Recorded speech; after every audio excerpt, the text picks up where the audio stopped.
Hello class. Today we're going to look at segment relationships in circles. We've looked at angle relationships in circles, so now it's the segment turn. So we've got a couple theorems and some examples to go along with them. Let's look at our first theorem.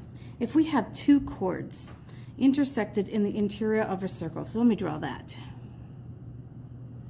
There's a chord, let's call it AB. And here's a chord, let's call that CD.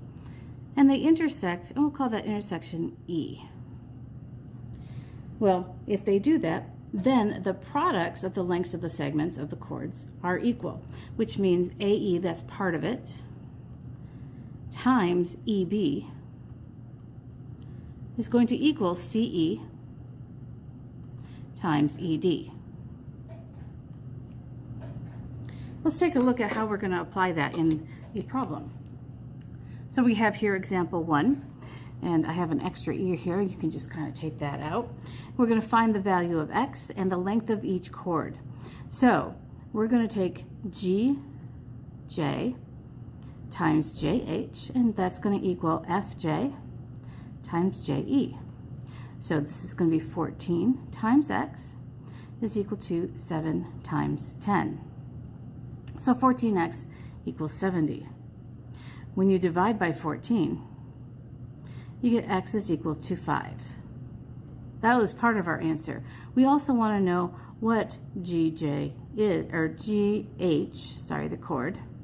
And so that's going to be 14 plus 5, which gives me 19.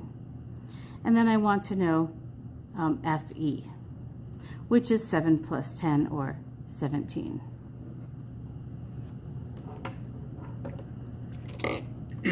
Let's take a look at another example, example 2. Let's come down here. So we've got this one with the art department. They're contracted to construct a wooden moon for a play. So the artist sketches something that looks like this. That's going to be, they drew a chord, this 18 inches a chord. And it's perpendicular bisector. That should be a B, sorry. So we're going to find the diameter, because this is not the diameter. It did not indicate that that was the center. Well, I know that if this went all the way across, let's call that X, we'll have 8 times X is equal to, and this is 9 times 9, right? Because that is in half. So we'll have 8X is equal to 81.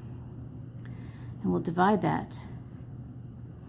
And so we'll have 8, or X is equal to 10 and 1/8. Now this segment is going to be the diameter.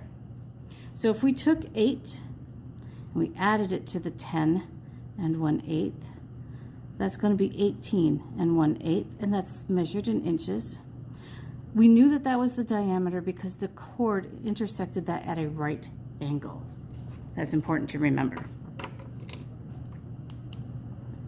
All right, then we have a second theorem. If two secants intersect in the exterior of the angle, so I'm going to draw a secant here and a secant here, and let's label the intersection points A, B, C, D, and out here as E. Then the product of the lengths of one secant segment and its external segment and its I put that in twice, equals the product of the lengths of the other secant segment and its external segment. So we're going to have the whole AE times the outside, which is BE, is going to equal the whole CE times its outside DE.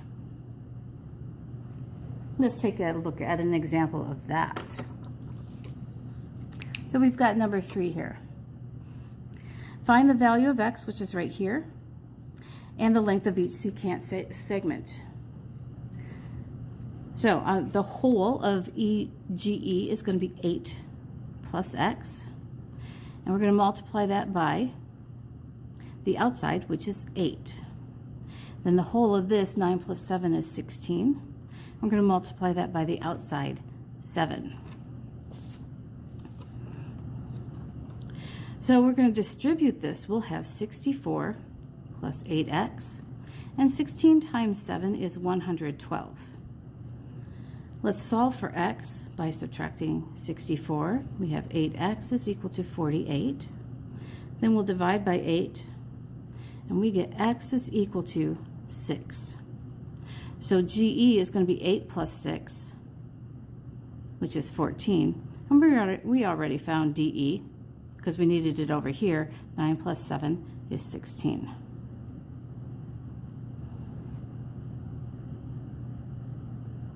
One last theorem in this section, and we've got if a secant and a tangent intersect in the exterior or the outside of a circle.